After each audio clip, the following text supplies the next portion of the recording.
আপনারা দেখছেন Haldibari Times.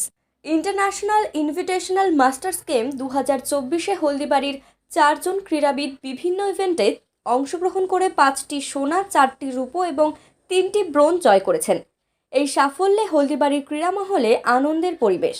Masters game association of Bengal and Coochbehar masters sports অ্যাসোসিয়েশনের উদ্যোগে কোচবিহার স্টেডিয়ামে আয়োজিত 16 থেকে 17 নভেম্বর পর্যন্ত চলা ইন্টারন্যাশনাল ইনভিটেশনাল মাস্টার্স গেমস 2024 প্রতিযোগিতায় 60 বছর ঊর্ধ্ব বিভাগে হলদিবাড়ি হাই স্কুলের প্রাক্তন ক্রীড়া শিক্ষক চিন্ময় কুমার রায় 200 মিটার দৌড়ে দ্বিতীয়, 400 মিটার দৌড়ে প্রথম এবং 800 মিটার দৌড়ে তৃতীয় স্থান দখল করে পদক ছিনিয়ে নেন।